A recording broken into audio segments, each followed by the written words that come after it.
Livro A Coragem de Ser Imperfeito, de Brené Brown, capítulo 3, quarta parte. Irritados ou retraídos. Não pretendo simplificar algo tão complexo quanto a reação à vergonha, mas devo dizer que quando se trata de homens parece haver duas reações básicas: ficarem irritados ou retraídos.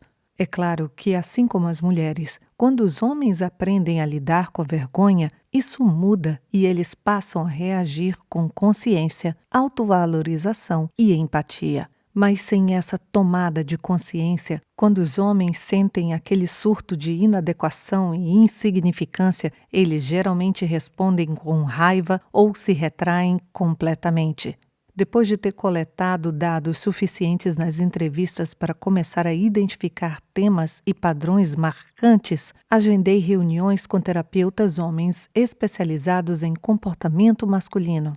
Eu queria ter certeza de que não estava filtrando o que tinha escutado dos homens com base em minhas próprias experiências. Quando consultei um desses terapeutas sobre o conceito de irritados ou retraídos, ele me contou a seguinte história para ilustrar a questão. Quando estudava no ensino médio, ele aceitou o desafio de entrar para o time de futebol americano do colégio. No primeiro dia de treino, seu técnico dividiu o grupo de garotos em duas equipes e mandou que se posicionassem.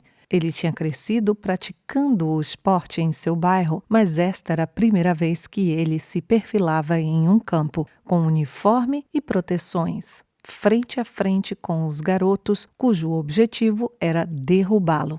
O terapeuta me disse: "De repente fui tomado pelo medo. Comecei a pensar quanto machucaria me chocar com aqueles garotos bem maiores do que eu, e acho que o medo transpareceu no meu rosto."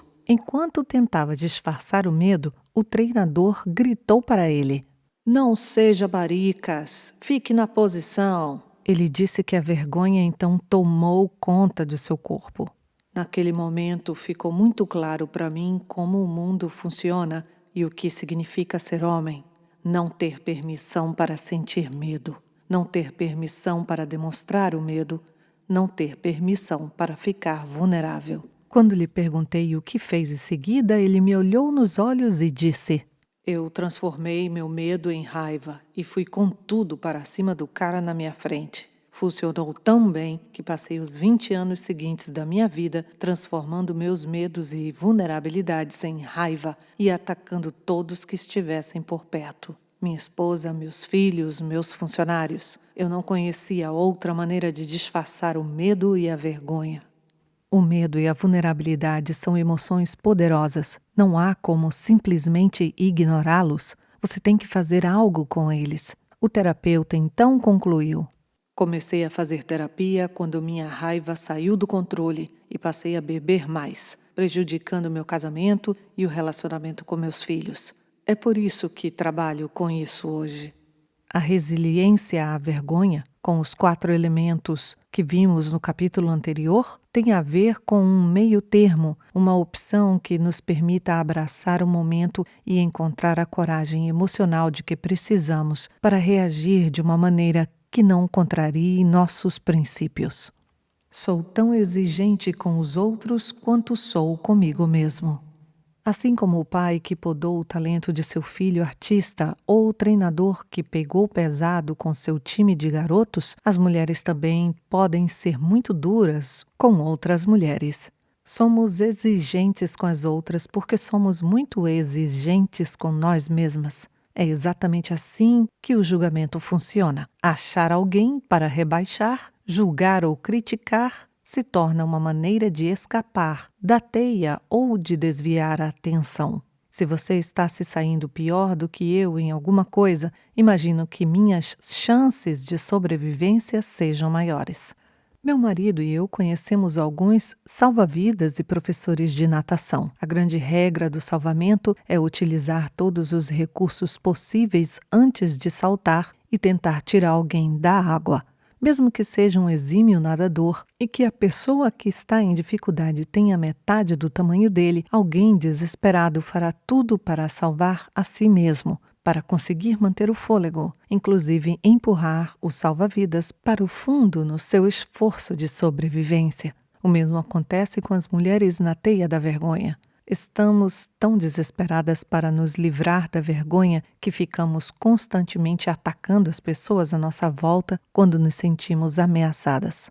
A ironia é que a pesquisa revela que julgamos as pessoas nas áreas em que nós mesmas somos vulneráveis à vergonha, atingindo, sobretudo, quem está fazendo as coisas pior do que nós. Se me sinto bem em relação à educação dos filhos, não tenho interesse em julgar as opções de outras pessoas. Se me sinto confortável com meu corpo, não saio por aí zombando do peso ou da aparência de ninguém. Somos cruéis umas com as outras porque usamos essas mulheres como alvo de nossas próprias insatisfações com as deficiências vergonhosas que carregamos. Isso é nocivo e ineficaz. E se olharmos para o bullying nas escolas, é também contagioso. Nós ensinamos esse falso mecanismo de sobrevivência para as nossas filhas. Nas minhas entrevistas com professores e diretores de escola, surgiram 2 padrões que se relacionam diretamente com esse tema.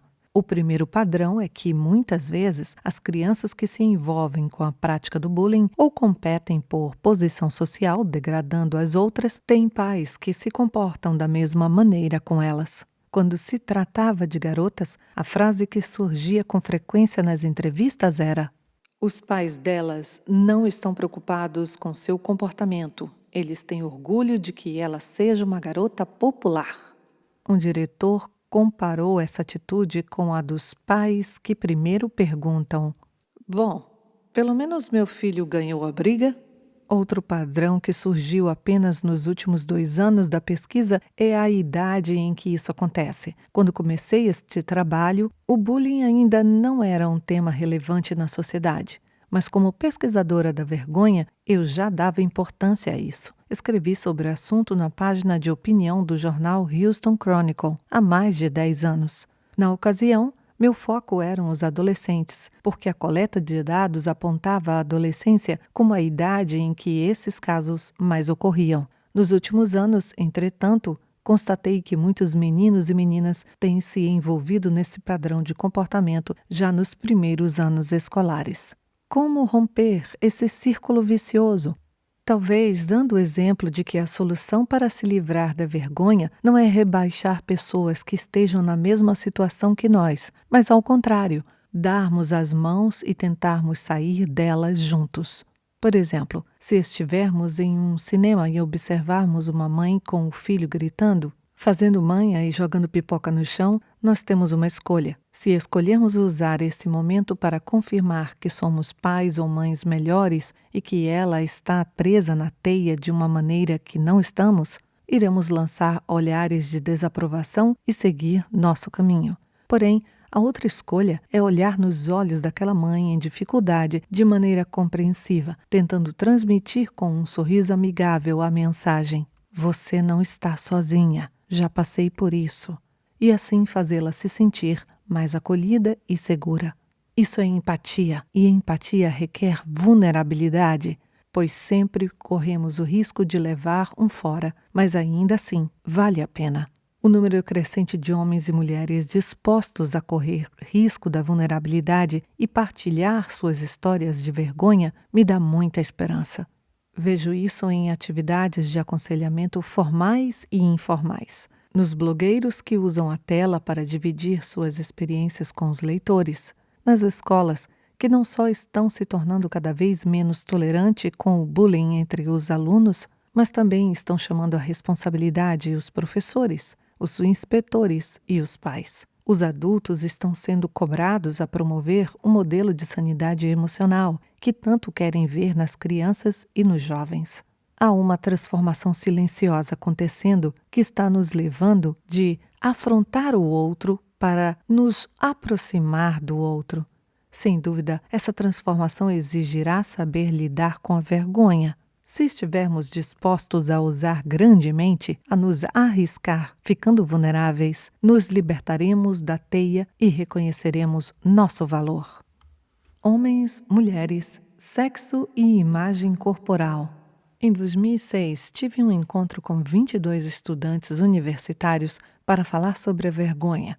Em determinado momento, um rapaz de 20 e poucos anos contou que acabara de se divorciar de sua esposa, pois quando voltou ao serviço militar, descobriu que ela estava tendo um caso. Ele disse que não ficou surpreso porque nunca tinha se sentido bom o bastante para ela. Confessou que perguntava à ex-mulher constantemente o que ela queria e que sempre que chegava perto de satisfazer suas necessidades, ela redefinia a meta para mais longe. Uma moça da turma pediu a palavra e disse: "Os rapazes são iguaizinhos. Eles também nunca estão satisfeitos. Nós nunca somos bonitas, atraentes ou magras o bastante." Em questão de segundos, o foco se tornou imagem corporal e sexo. A discussão era principalmente sobre como é assustador fazer sexo com alguém de que se gosta quando se está envergonhado com alguma parte do corpo. As jovens que começaram a discussão disseram: "Não é fácil fazer sexo e manter a barriga encolhida. Como a gente pode sentir prazer quando está preocupada com a gordurinha das costas?" O rapaz que compartilhou a história do divórcio levantou a mão e gritou: "O problema não é a gordurinha nas costas. Vocês estão preocupadas com isso, mas nós não. Nós não estamos nem aí." O grupo ficou completamente em silêncio. Ele respirou fundo e completou: "Parem de fantasiar sobre o que se passa em nossa cabeça. O que realmente pensamos é: você me ama? Você se importa comigo? Você me quer? Eu sou importante para você? Eu sou bom o bastante?" É isso que estamos pensando na cama. Quando se trata de sexo, sentimos que a nossa vida está em jogo. E vocês ficam preocupados com essa bobagem? Nesse momento, alguns rapazes na sala estavam tão exasperados que colocaram as mãos sobre o rosto. Algumas garotas choravam e prendiam a respiração. Uma das moças que tinha levantado a questão da imagem corporal disse: "Eu não entendo. Meu ex-namorado vivia criticando meu corpo." O rapaz que deflagrara toda aquela emoção respondeu: "É porque ele é um idiota, não porque é homem." Um outro rapaz, já próximo dos 30, se manifestou no seu lugar, olhando firme para todos nós. "É verdade. Quando vocês querem estar conosco sem reservas, nos sentimos mais valorizados. Ficamos mais felizes. Acreditamos mais em nós mesmos. Estou casado desde os 18 anos e é o que sinto com minha mulher." Até aquele momento, eu nunca pensara que os homens pudessem se sentir vulneráveis em relação ao sexo. Jamais tinha imaginado que a autoestima deles estivesse de alguma maneira em jogo. Depois disso, conversei com muitos homens a respeito de temas como sexualidade, vergonha e valorização, incluindo profissionais de saúde mental. Uma das entrevistas foi com um terapeuta que passara mais de 20 anos trabalhando apenas com clientes do sexo masculino.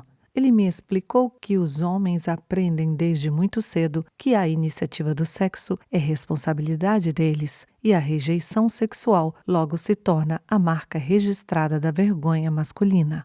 Ele comentou comigo: "Confesso que quando minha esposa não está interessada em sexo, eu ainda tenho dificuldade para lidar com sentimentos de rejeição. Não importa se entendo intelectualmente, porque ela não está afim.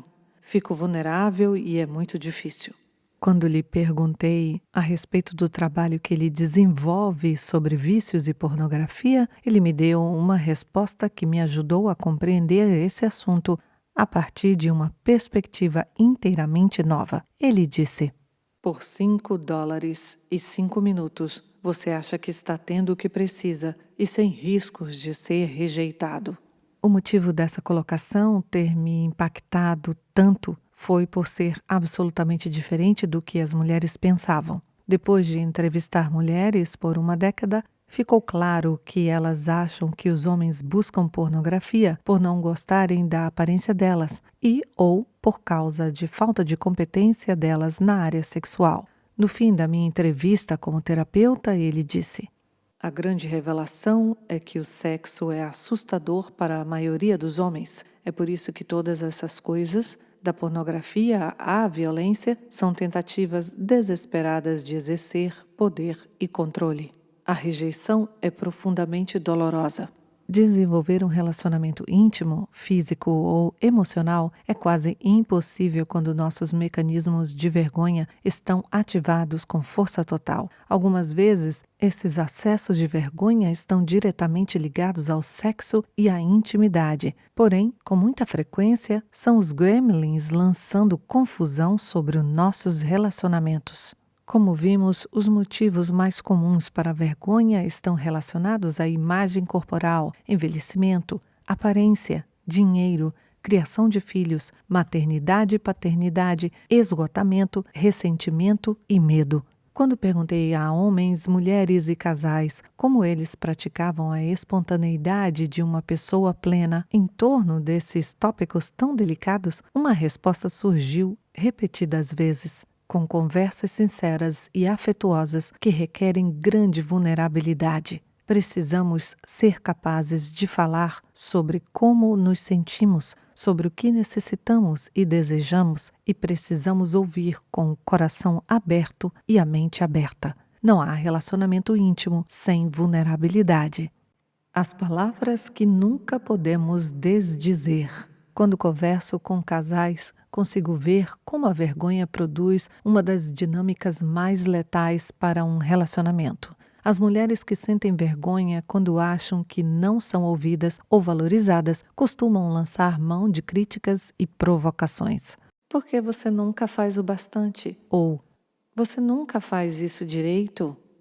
Os homens que sentem vergonha quando são criticados por serem incapazes se calam, levando as mulheres a ferir e provocar mais, ou reagem com raiva. Nos primeiros anos de nosso casamento, Steve e eu caímos nesse padrão. Lembro-me de uma discussão que tivemos em que estávamos muito irados. Depois de 10 minutos de recriminações insistentes de minha parte, ele se virou para mim e disse: "Chega, me deixe sozinho por 20 minutos. Eu não aguento mais."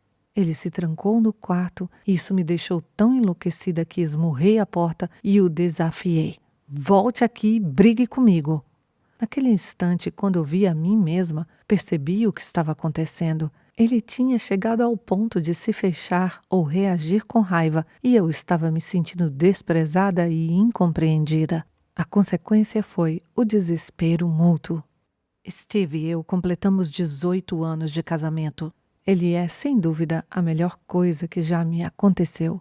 Quando nos casamos, nenhum dos dois tinha a menor ideia do que era um bom modelo de parceria ou do que era preciso para fazer o casamento funcionar.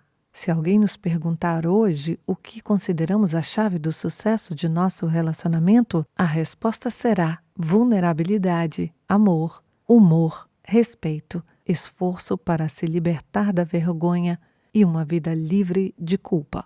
Nós aprendemos muito disso tudo em nosso próprio processo cotidiano de tentativa e erro, mas também com o meu trabalho e com os participantes da pesquisa que tiveram coragem de compartilhar suas histórias comigo. Sou muito grata a eles. Passar vergonha é uma experiência incrivelmente dolorosa. O que frequentemente não percebemos é que provocar a vergonha dos outros é igualmente sofrido, e ninguém faz isso tão bem quanto um cônjuge ou os pais. Estas são as pessoas que nos conhecem melhor e que têm acesso às nossas vulnerabilidades e aos nossos maiores temores. Felizmente, podemos pedir perdão por envergonhar alguém que amamos, mas a verdade é que esses comentários deixam marcas. Envergonhar alguém que amamos em sua vulnerabilidade é a mais séria de todas as violações de segurança. Mesmo se pedirmos desculpa, já teremos causado prejuízos sérios porque demonstramos a nossa inclinação para usar informações sagradas como uma arma. Em A Arte da Imperfeição, compartilho a definição de amor que desenvolvi com base nos meus registros. Cultivamos o amor quando permitimos que nosso eu mais vulnerável e poderoso seja totalmente visto e conhecido, e quando honramos a conexão espiritual que surge dessa ação com confiança, respeito, gentileza e afeto. O amor não é algo que damos ou recebemos, é algo que nutrimos e fazemos crescer. Um vínculo que só pode ser cultivado entre duas pessoas quando já existe dentro de cada uma delas. Só podemos amar alguém na medida que amamos a nós mesmos. Vergonha, culpa, desrespeito, traição e negação de afeto danificam as raízes que fazem o amor crescer. O amor só consegue sobreviver a essas agressões se elas forem reconhecidas, curadas e não acontecerem com frequência. Desenvolver essa definição foi uma das tarefas mais difíceis que já tive. Principalmente parecia pretensioso tentar definir algo tão grande e importante como o amor. Essa sempre me pareceu uma incumbência de poetas e artistas.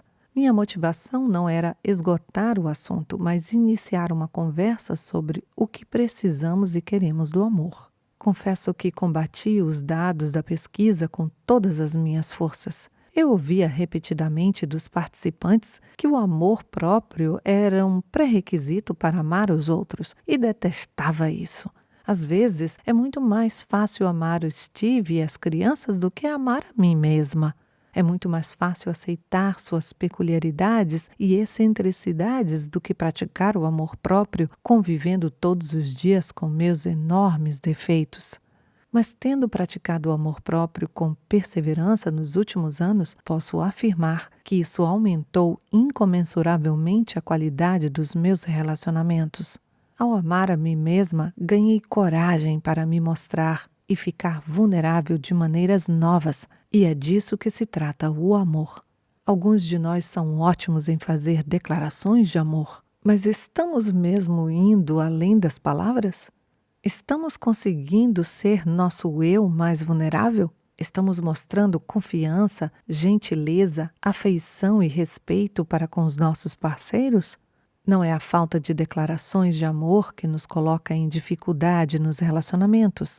O que produz as feridas é deixar de praticar o amor, tornando-se autêntico. Anteriormente, nesse capítulo, mencionei que os pesquisadores descobriram que atributos como ser simpática, magra e modesta são virtudes que nossa cultura associa à feminilidade.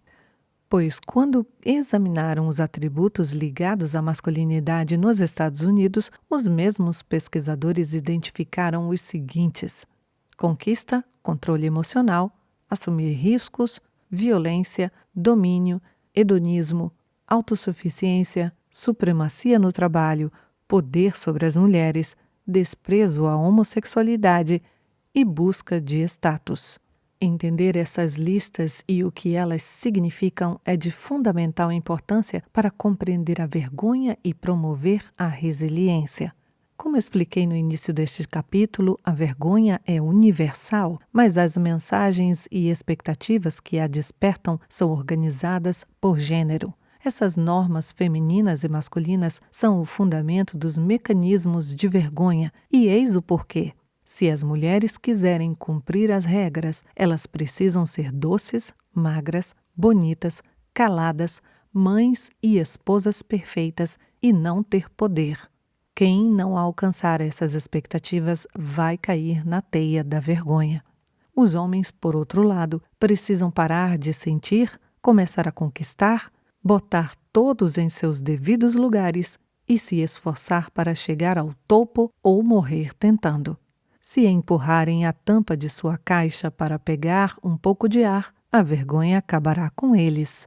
É necessário acrescentar que, para os homens, há também uma mensagem cultural que promove a crueldade homofóbica. Se alguém quiser ser masculino em nossa sociedade, não basta ser hétero, tem que mostrar rejeição explícita à comunidade gay. A ideia do faça isso ou odeie essas pessoas se você quiser ser aceito em nosso grupo surgiu como um importante foco de vergonha na pesquisa. Não importa se o grupo é uma gangue, uma torcida organizada, ou um grupo de igreja ou um clube de machista. O pedido que se faz aos membros para odiarem ou desprezarem outro grupo de pessoas como uma condição de aceitação tem tudo a ver com controle e poder. Depois de analisar os 11 atributos da masculinidade, concluo que este não é o tipo de homem com quem eu quero passar minha vida e que não é assim que desejo criar meu filho. A palavra que me vem à mente quando penso em uma vida construída em torno desses princípios é isolamento, que é o pior tipo de solidão. Quando converso com homens e mulheres com alta capacidade de resiliência à vergonha, constato que estão bastante conscientes destas listas. Eles mantêm os esquemas em mente para que, quando a vergonha bater a porta, possam checar essas normas à luz da realidade, praticando o segundo elemento da resiliência à vergonha, a consciência crítica. Feito isso, podem então escolher conscientemente não fazer o jogo dela. O homem possuído pela vergonha ouve: "Você não deve ficar emotivo quando tiver que demitir pessoas." O homem que pratica a resiliência à vergonha reage assim: "Não vou aceitar essa imagem. Trabalhei com esses caras durante 5 anos. Conheço suas famílias. Tenho o direito de me preocupar com eles." A vergonha sopra no ouvido da mulher que está fora da cidade a negócios: "Você não é uma boa mãe porque vai perder a peça teatral da turma de seu filho." A mulher que pratica a resiliência responde: "Estou ouvindo, mas não vou cair nessa. Maternidade é muito mais do que ir a uma apresentação de teatro." Uma das maneiras mais poderosas de fortalecer nossos gatilhos da vergonha é aceitar as normas baseadas nessas camisas de força de gênero. Um dos padrões revelados na pesquisa foi a constatação de como todo esse esforço para desempenhar papéis se torna quase insuportável por volta da meia-idade. Os homens se sentem cada vez mais isolados e o medo do fracasso os paralisa. As mulheres se sentem exaustas e, pela primeira vez, enxergam claramente que as expectativas do começo são impossíveis de cumprir. As realizações, os elogios e as conquistas, que são uma parte sedutora de viver segundo essas normas, começam a parecer um péssimo negócio. Lembrar que a vergonha é o medo de perder vínculos, o medo de não sermos dignos de amor e de aceitação, nos ajuda a entender por que tantas pessoas na meia-idade passam a colocar seu foco na vida dos filhos, trabalhar 60 horas por semana, envolver-se em vícios e casos extraconjugais ou se entregar à completa desmotivação. Nós começamos a desmoronar. As expectativas e mensagens que abastecem a vergonha nos impedem de perceber quem nós somos como pessoa. Hoje olho para trás e me sinto muito grata pelas mulheres e pelos homens corajosos que compartilharam suas histórias comigo. Jogar fora essas listas do que nós deveríamos ser é outro ato de coragem. Amar a nós mesmos e nos apoiarmos mutuamente no processo de nos tornarmos autênticos talvez seja o maior gesto de viver com ousadia. Vou terminar este capítulo com um trecho do clássico da literatura infantil de língua inglesa de 1922, The Velveteen Rabbit, O Coelho de Veludilho, da escritora Margery Williams. É uma bela lembrança de como é muito mais fácil nos tornarmos autênticos quando sabemos que somos amados. Ser real não tem a ver com a maneira como nós fomos feitos, disse o Pele de Cavalo. É uma coisa que acontece quando uma criança o ama por muito, muito tempo e não apenas para brincar com você, mas o ama de verdade. Então você se torna real. E isso dói? Quis saber o coelho. Às vezes, respondeu o Pele de Cavalo, pois ele era sempre muito sincero. Mas quando somos reais, não nos importamos de nos ferir. Isso tudo acontece de uma vez ou acontece aos pouquinhos? Não acontece tudo de uma vez? Você se torna real. Leva muito tempo. Por isso não ocorre normalmente com pessoas que desmontam com facilidade, ou que têm pontas afiadas, ou que têm que ser tratadas com muito cuidado.